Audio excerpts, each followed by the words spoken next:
오늘 이 아침에 우리에게 주시는 말씀은 로마서 14장 7절에서 9절입니다. 로마서 14장 7절에서 9절입니다. 우리 중에 누구든지 자기를 위하여 사는 자가 없고 자기를 위하여 죽는 자도 없도다. 우리가 살아도 주를 위하여 살고 죽어도 주를 위하여 죽나니 그러므로 사나 죽으나 우리가 주의 것이로다. 이를 위하여 그리스도께서 죽었다가 다시 살아나셨으니 곧 죽은 자와 산 자의 주가 되려 하심이라. 아멘. 우리가 회식하는 자리에 가보면 서로 잔을 부딪히면서 외치는 소리가 있죠. 무슨 소리입니까? 위하여라는 말이죠. 개인적으로는 상당히 마음에 들어 하는 구호입니다. 어떤 목적을 향하여 함께 나가기 위해서 서로의 마음을 하나로 끌어가기 위해서 구호로서 이렇게 멋진 구호를 들여낸다는 것입니다. 하지만 이 위하여라는 구호만큼 힘차고 깊은 뜻이 함축되어 있는 단어는 별로 없습니다. 위하여라는 말 속에는 어떤 모임을 가지게 된 분명한 목적이나 대상을 포함시키고 있습니다. 한 개인을 위한 말일 수도 있고 집단이나 크게는 나라 전체를 위한 말이 될 수도 있습니다. 뿐만 아닙니다. 어떤 중요한 일을 앞에 두고 단합을 꾀하거나 어떤 소원이나 어떤 계획이 꼭 이루어지기를 기원하는 뜻에서 어떤 일이 성공적으로 이루어질 때 그 성과를 같이 기뻐하고 축하하기 위해서 또는 어떤 일을 해결하기 위해서 나름대로 다짐하고 결의하고 분발을 촉구하는 의미가 바로 이 단어 속에 함축되어 있습니다. 오늘 본문을 보면 짧은 구절 속에 위하여라는 단어가 있습니다. 무려 5번이나 등장을 해요. 7절에 보면 우리 중에 누구든지 자기를 위하여 사는 자가 없고 자기를 위하여 죽는 자도 없도다. 8절에 보면 우리가 살아도 주를 위하여 살고 죽어도 주를 위하여 죽나니, 또 9절에 보면 이를 위하여 그리스도께서 죽었다가 다시 살아나셨으니 라고 말해요. 이처럼 우리가 뭔가를 위하여 살아가는 존재입니다. 사람을 위하든 돈을 위하든 권력을 위하든 쾌락을 위하든 아니면 주님을 위하든 뭔가 위해서 자신의 모든 것을 바쳐지게 되어 있다는 거예요. 나름대로 삶의 목적과 방향을 정해놓고 그것을 향하여 열심히 살아간다는 말씀입니다.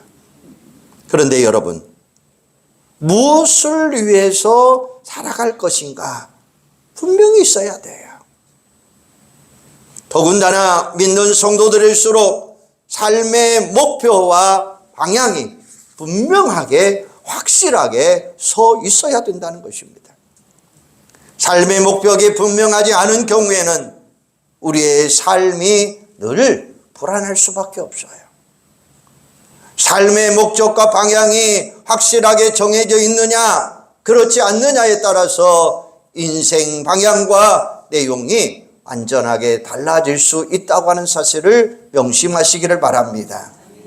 아무리 가난하고 힘들어도 어려운 삶을 살더라도 삶의 목적이 분명한 사람은 어떤 일을 만나도 거기서 오히려 삶의 목적과 보람과 의미를 찾아내고 자신의 인생을 더 아름답고 풍요롭게 만들어갈 수 있는 거예요. 하지만 아무리 풍요한 삶을 살더라도 삶의 목적이나 방향이 확실하지 않거나 잘못되어 있으면 그 인생은 별 볼 일 없는 인생을 살 수밖에 없다는 사실입니다. 예수님께서도 비록 33년이라고 하는 짧은 삶을 살다가 돌아가셨지만 예수님의 삶이 그토록 위대해질 수 있었던 이유는 뭐냐? 삶의 목적이 분명했기 때문이라는 사실이에요. 예수님은 단 한 번도 하나님께서 자신을 이 땅에 보내주신 삶의 이유와 목적과 방향을 잃어버리지 않으셨습니다.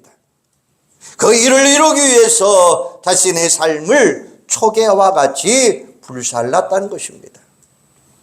예수님은 길을 걸어가든지 집에 머물러 계시든지 전도 여행을 하실 때든지 일을 하실 때든지 어떤 때에도 항상 자신에게 주어진 삶의 목적을 항상 기억하시면서 사셨어요.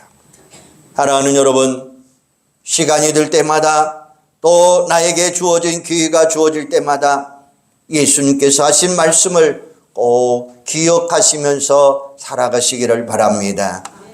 예수님 바로 그 일을 위해서 내가 왔노라 말씀하시면서 예수님 자신은 그것 때문에 살고 그것 때문에 죽어야 한다는 사실을 우리에게 계속해서 강조하고 있어요.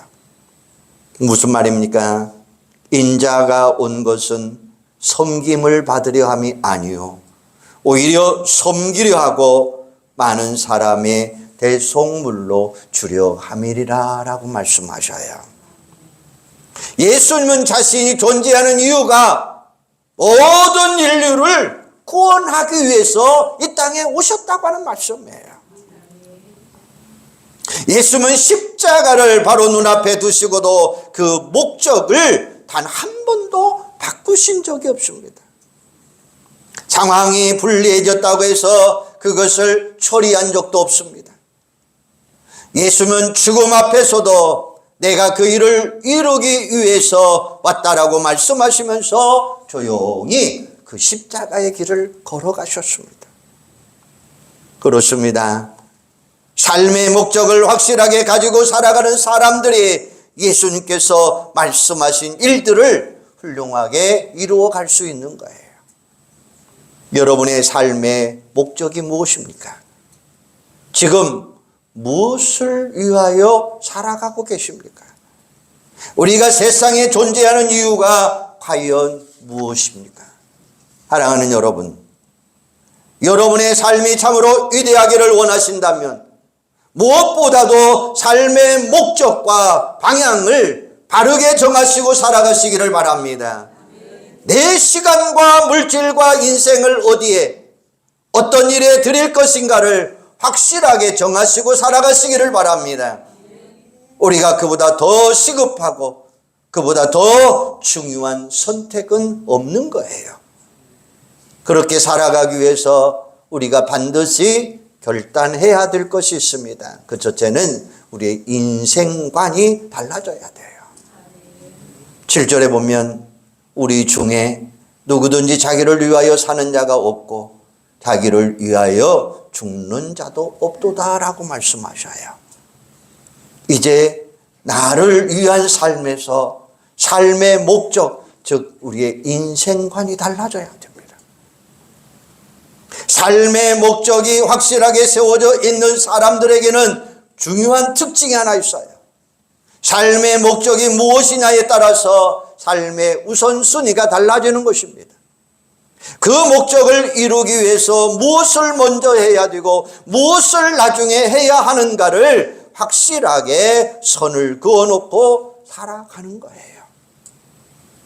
인생을 뒤죽박죽 살아가는 사람들을 보면 하나같이 삶의 우선순위가 잘못되어 있다고 하는 사실입니다.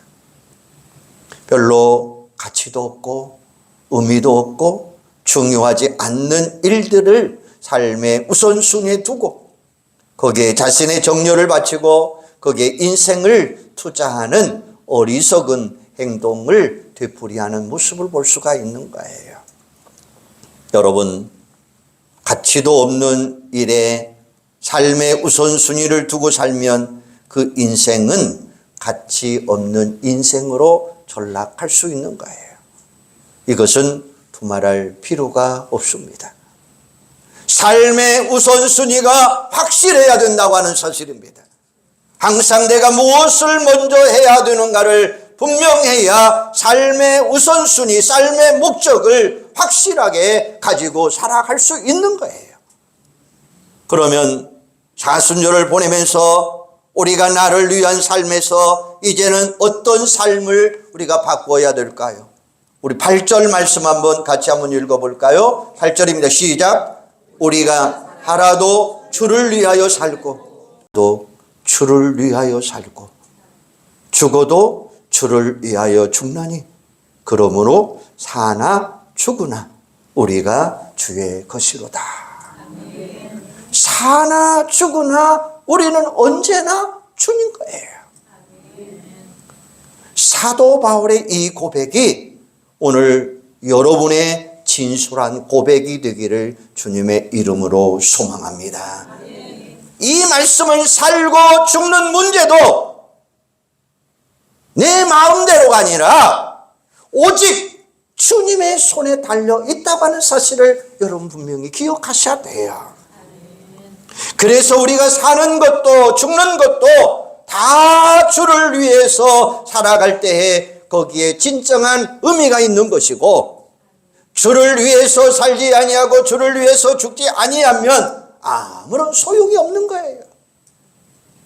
여러분, 산다고 하는 것을 단지 생존으로만 생각해서는 안 돼요.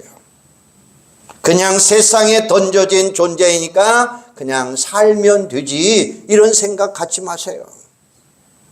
이건 잘못된 것입니다. 그렇게 살아가는 삶은 살아 있어도 의미 없는 죽는 삶과 마찬가지예요. 그리고 죽음 앞에서 좀 더 살아야 되는데 아직도 할 일이 더 많은데 하면서 죽지 않으려고 발버둥을 치는 모습은 또한 하나님 보시기에 별로 합당하지 않아요.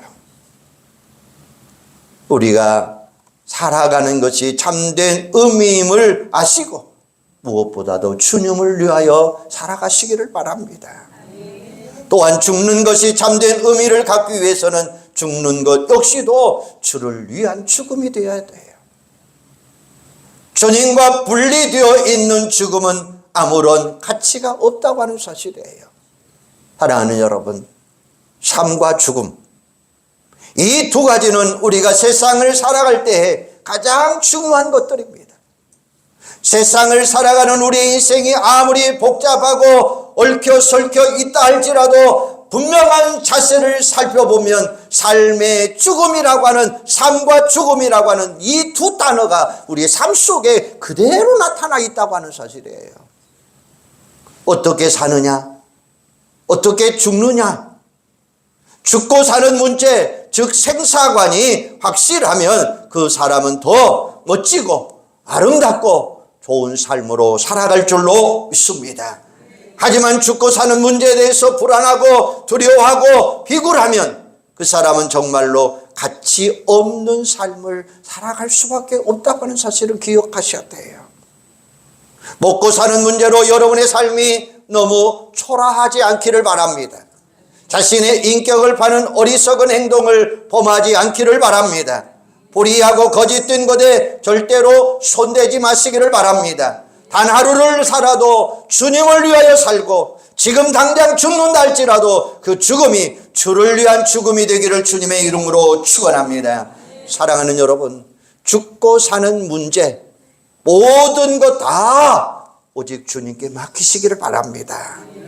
더 이상 여러분 스스로 살아보려고 애쓰거나 발버둥 치지 마시기를 바랍니다. 열심히 주를 위하여 살다가 주님이 부르시면 예, 내가 여기 있습니다 라고 당당하게 서갈 줄 아는, 순종할 줄 아는 여러분들이 되기를 주님의 이름으로 축원합니다. 세 번째는 주를 위해 살고 주를 위해 죽자라는 거예요.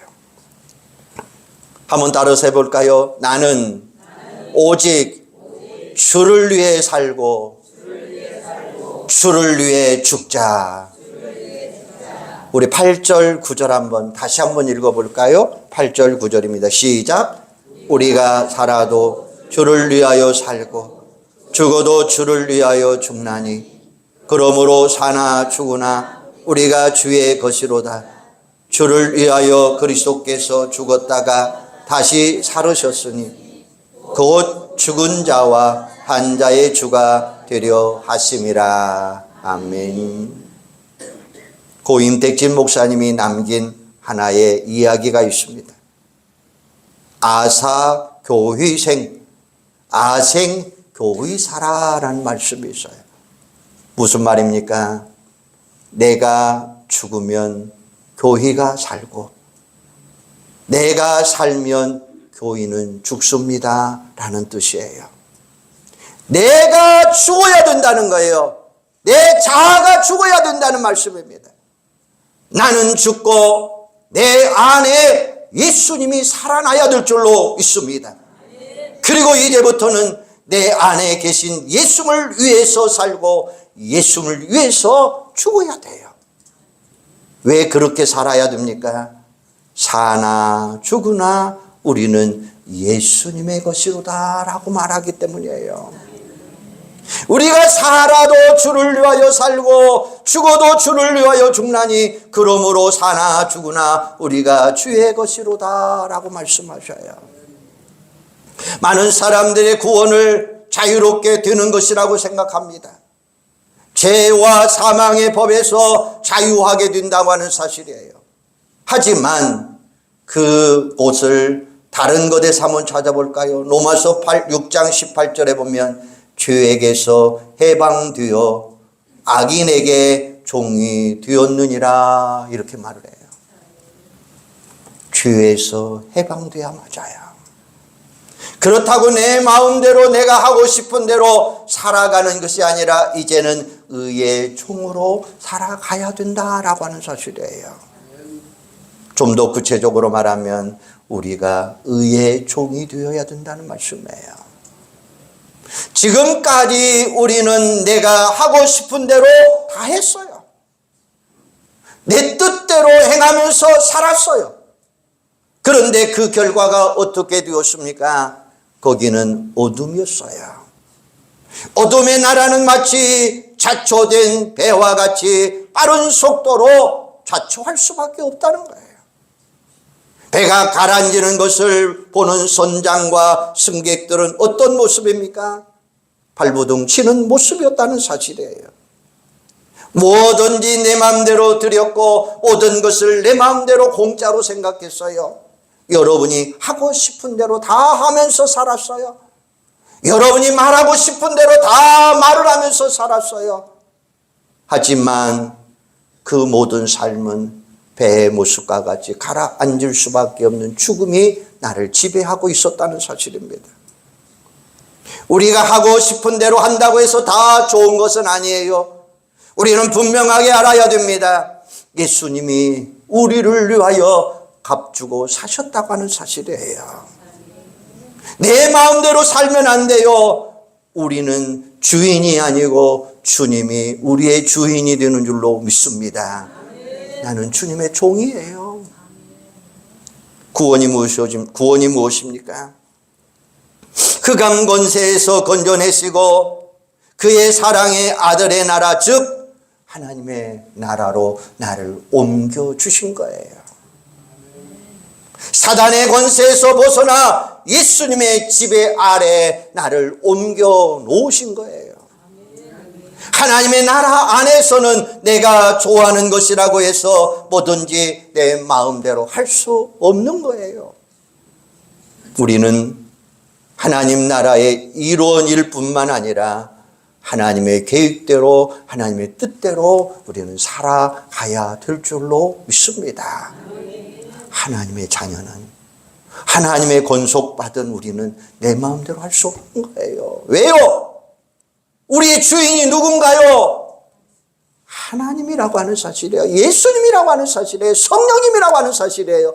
내 안에 계시는 성령님, 내 안에 계시는 예수님이 나의 주인이 될 수밖에 없다고 하는 사실이에요. 그러면 나는 무엇일까요? 나는 종이라고 하는 사실입니다. 어떤 사람들은 하나님의 나라 백성으로 구별되는 특징을 고작 담배 안 피우고 술 안 먹으면 되죠 라고 생각하는 사람도 있어요. 하지만 그건 정말로 어려운 생각입니다. 그보다 적극적으로 생각할 것은 오직 하나님의 말씀에 순종하는 삶을 살아가야 된다고 하는 사실이에요. 구원받아 사망에서 생명으로 옮겨진 성도라고 하는 사실을 간증하면서 우리는 살아가야 될 줄로 믿습니다.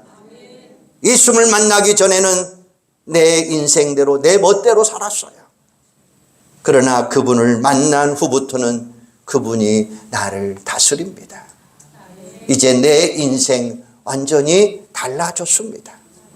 이게 오늘 저와 여러분들이 간증하면서 고백해야 될 고백이 될 줄로 믿습니다. 한번 따라서 해줄까요? 예수님 만나기 전에는 내 멋대로 살았습니다. 내 인생 살았습니다. 그러나 그분을 만난 후부터는 그분이 나를 다스리는 줄로 믿습니다. 이제는 내 인생은 예수님 때문에 완전히 달라졌습니다. 믿습니까? 갈라디아서 2장 20절에 보면 내가 그리스도와 함께 십자가에 못 박혔나니 그런즉 이제는 내가 사는 것이 아니요 오직 내 안에 그리스도께서 사는 것이라. 이제 내가 육체 가운데 사는 것은 나를 사랑하사 나를 위하여 자기 자신을 버리신 하나님의 아들을 믿는 믿음 안에서 사는 것이라. 할렐루야. 보세요. 우리가 예수를 믿는다는 것이 무엇인지를 분명하게 하시는 말씀이에요. 내 마음대로 살았던 옛사람은 죽어야 된다고 하는 사실입니다. 이제는 내 마음대로 살아서는 안 된다고 하는 말씀입니다. 그러면 누구를 위하여 살까요? 오직 주님을 위한 삶을 사셔야 된다라는 사실이에요. 이게 바로 우리가 그리스도인이라는 삶의 이유가 된다고 하는 사실입니다. 그러므로 구원받는 우리는 나를 위해 살고 내 뜻대로 행하는 흑암과 이기심의 나라에서 우리는 벗어나셔야 돼요. 이제 우리가 하나님을 위해 살고 하나님의 뜻을 향하여 살고 하나님의 나라 백성답게 살아가는 여러분들이 되기를 소망합니다. 사랑하는 여러분, 그렇다면 오직 주님을 위해서 살아가는 성도들이 되시기를 바랍니다. 왜냐하면 오직 예수님만이 길이요 진리요 생명 되시기 때문입니다. 이제 내가 살아도 주를 위해 살고 이제 내가 죽어도 주를 위해 죽네. 그러므로 나는 사나 죽으나 주의 것이로다. 오늘 이 고백이 있어야 돼요. 우리는 사순절을 보내면서 금방 읽었던 그 말씀 오늘 여러분의 꼭 그 고백이 되시기를 바랍니다. 그리고 세상에서 오직 예수를 위해 살다가 예수님께서 부르실 때에 기쁨으로 주님 품에 안기는 온 성도들이 되기를 주님의 이름으로 축원합니다. 우리 8절 한번 다시 한번 읽어보도록 하겠습니다. 8절입니다. 시작.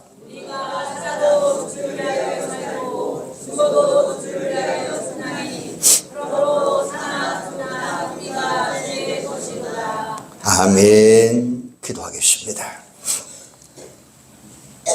이제 내가 살아도 주를 위해 살고 이제 내가 죽어도 주를 위하여 죽네. 나는 이제 사나 죽으나 주님의 것이로다. 오늘 사순절 네 번째 주일, 오늘 우리들이 고백해야 될 내용입니다. 오직 예수님을 위하여 살다가 예수님 품에 안기게 하여 주시옵소서. 오직 예수님을 위해 살다가 주님이 부르실 때에 예, 내가 여기 있습니다라고 당당하게 기쁨으로 하나님 보좌에 가게 하여 주시옵소서. 그래서 이 땅의 삶을 살면서 옛사람은 다 죽어버리고 내 마음대로 살던 거 다 죽어버리고 오직 예수님만을 위하여 살아가는 저희들이 되게 하여 주시옵소서. 이제 우리는 옛사람이 아닙니다. 새로운 사람, 새로움으로 거듭났어요. 하나님의 나라로 옮겨졌어요. 하나님의 성도로 바꿔졌어요. 이제 바꾸어지는 주님의 종들이 되게 하여 주시옵소서. 내 안에 예수님이 살아계십니다. 나를 위하여 우리의 주인이 바로 우리 예수님입니다. 나는 종으로서 주님 말씀에 순종하는 자들 되게 하여 주시옵소서. 예수님의 이름으로 기도하옵나이다. 아멘.